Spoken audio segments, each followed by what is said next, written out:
Now, the Red Berets painted KZN red over this as the EFF launched its election manifesto at the Moses Mabhida Stadium. An over 200-page document titled Our Land and Jobs Now, Stop Load Shedding. Natasha Marrian, acting editor of the Financial Mail, joins us to unpack the manifesto in greater detail. Tash, thank you for your time and good afternoon. Hi, Nala. Thanks for having me. Before we get into the EFF's manifestos, I'm just maybe keen to touch on manifestos as a whole here. Of course, this is the parties letting us know of their intentions, I guess, over their reign, should they become the ruling party. But is this also an accurate indicator of a party's understanding of social issues and possibly the best way for ordinary South Africans to gauge the political parties? Yes, it is. A manifesto is essentially giving you more about the character of the party than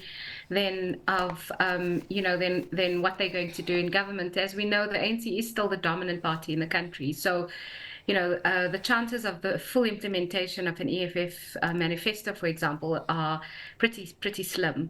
But the EFF in its manifesto, which is 250 odd pages, does provide a really solid understanding of the situation in the country, of the conditions under which the majority of South Africans live. And at the same time, while it does have that understanding, there's a complete lack of recognition of the economic situation the country is in. So, for example, the massive social spending that the EFF wants to do is just not feasible within our fiscal space and in the fiscal environment that we're sitting in at the moment. The EFF also talks in detail about delinking South Africa from the West. And as we know, Western countries remain our biggest trading partners, as much as Russia and China are our political allies. When it comes to economic benefits, South Africa benefits most from the West. So there is an element of unrealistic expectations or unrealistic promises that the EFF is making. But it does have a good grasp of where South Africans, the ordinary South African, is at. As do many political parties, especially the big ones. And of course, I'm glad you mentioned that, Natasha, because I think when I was just going through the summary, it was very clear that there was a clear understanding of what's happening in the country. But of course, as we go into elections, there's lots of things that aren't necessarily practical, that no political party can actually promise because of just how uncertain the environment is. And load shedding is one of them. And that's a big part of the title of the manifesto as a whole. Absolutely. It's land and jobs and end load shedding. That's essentially what the EFF is promising. And Julius Malema, the leader of the EFF, was adamant that the EFF would end load shedding within 6 months. He said that the EFF has already assembled a team of engineers that would be ready to go in to Eskom in order to end load shedding within 6 months. And we know that this is a problem the ANC-led government has been grappling with since as far back as 2008. So it's a very tall order for a new political party to then promise to end load shedding in 6 months. So that's the element of unrealistic puffing to the EFF manifesto that you do find in it. But at the same time, that does resonate with South Africans because, as we know, after the SONA, we were hit with stage 6 load shedding again, and it's plunged us all back into crisis mode. So that does resonate. The jobs as well. It resonates so incredibly with South Africans across the board. So they do have a finger on the pulse of what South Africans are feeling and what they need. I must also ask you, Natasha, as this manifesto was being launched, and I want to get into the nitties in a bit, but the purpose of the EFF launching it in KZN, what does that tell us about their election strategy? Julius Malema, in his address on Saturday, was quite clear about why they're in KwaZulu-Natal. He basically said that the EFF has been confined to a box by journalists, by the media, by analysts, to say that the EFF cannot branch out of its base, which is Gauteng and Limpopo.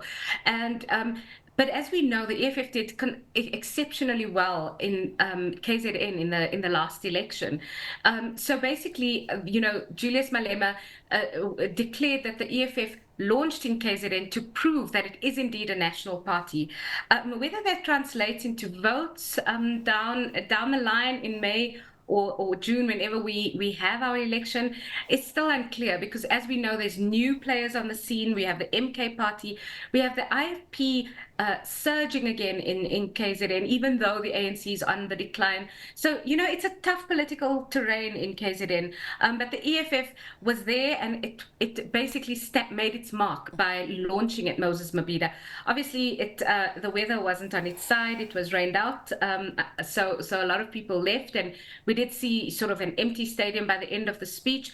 However, they did succeed in filling it up quite considerably.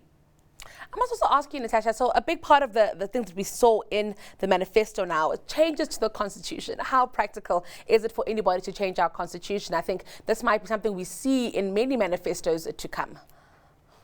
At the moment, now the election season really, it is what it is, I guess. Yeah. So we know that you need a 2/3 majority in parliament to change and elect the constitution. The ANC didn't use its 2/3 majority back in 2004 when it did obtain a 2/3 majority under former President Thabo Mbeki, and since then it hasn't been able to change the constitution without the buy-in from political parties, especially the big ones.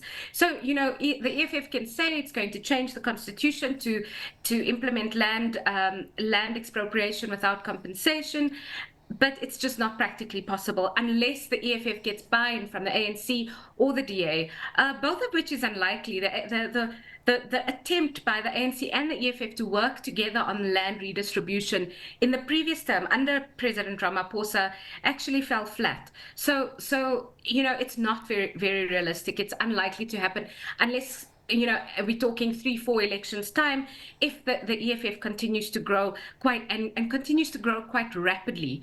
But unless that happens, there's no way that can be done without a 2/3 majority in parliament. And the EFF currently has 44 MPs in parliament. So, of 400 at 2/3, it's quite a stretch. I must also ask you, Natasha, we've obviously heard in business circles, about the boogeyman that is an ANC and EFF coalition. And I'm keen to get your thoughts now that we've heard what the EFF brings to the table. Is this justified, the prospect of the EFF, and I might even say the alarmist nature in which the EFF is spoken of over this period? I don't think it's justified, Nalu. Honestly, the EFF is in coalition with the ANC in Ekurhuleni and in Johannesburg. Whether it's working for them or whether it's working for the ANC is debatable. My view is that it doesn't seem to be. So I don't see an ANC EFF tie-up post 2024. I do think it's rather alarmist. I think the DA was very clever in the way it launched at its conference last year, declaring that the EFF is enemy number one and declaring the worst possible scenario for South Africa is an ANC-EFF alliance. And that's sort of a narrative that many economists, many investors, business has sort of run with. But when you really logically look at it and look at the position the ANC is in and the position the EFF is in, that alliance is quite unlikely. And the FM will be going into a lot of detail on this in this week's edition, because we're writing our cover on the EFF and its prospects in this election. Definitely looking forward to Natasha. Thank you so much for joining us today. It's always a pleasure having you with us. That was Natasha Marrian, acting editor of the Financial Mail. Do look out for a piece on the EFF in this week's Financial Mail, which is out on Thursday.